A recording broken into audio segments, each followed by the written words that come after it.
E aí, pessoal, tudo bem? E agora a gente vai falar um pouco aqui com a nossa base de dados, vamos trabalhar a questão das tabelas dinâmicas. Então, vocês vão entender por que é tão importante formatar a nossa base de dados, formatar ela como tabela, ok?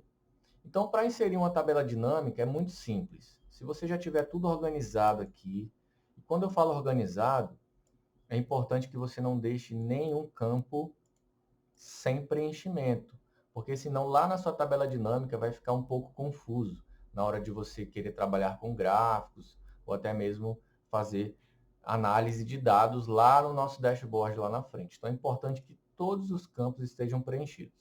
Mas vamos lá, como que eu vou inserir uma tabela dinâmica? Você vai vir aqui na parte de cima, na guia inserir, e você logo na primeira opção já tem aqui escrito tabela dinâmica.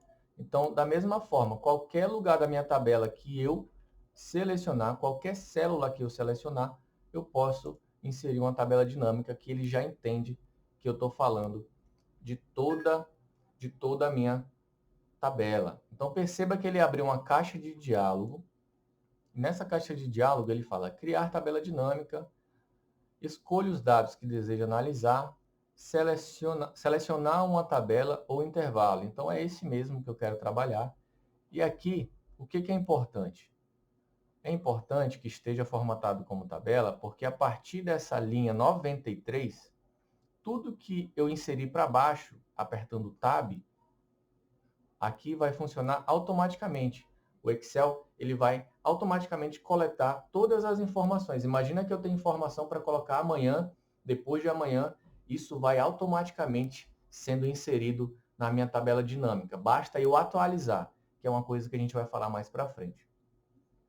Outra coisa que tem nessa caixa de diálogo é a escolha de onde você quer que o relatório de tabela dinâmica seja colocado. E aqui nós temos duas opções. Você quer, primeiro, você quer colocar numa nova planilha? Você tem essa opção. Segundo, você quer colocar numa planilha existente a sua tabela dinâmica? Você também tem essa opção. Mas hoje a gente vai, nesse exercício, escolher colocar em uma nova planilha. E eu vou apertar OK, vamos ver o que vai acontecer.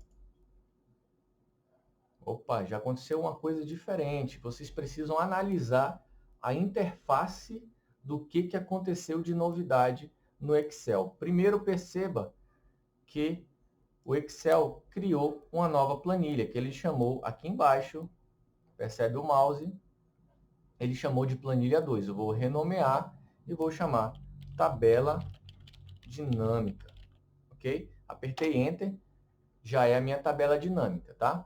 Então, pessoal, percebam que ele abriu algumas informações e a gente vai falar sobre essas informações na próxima aula.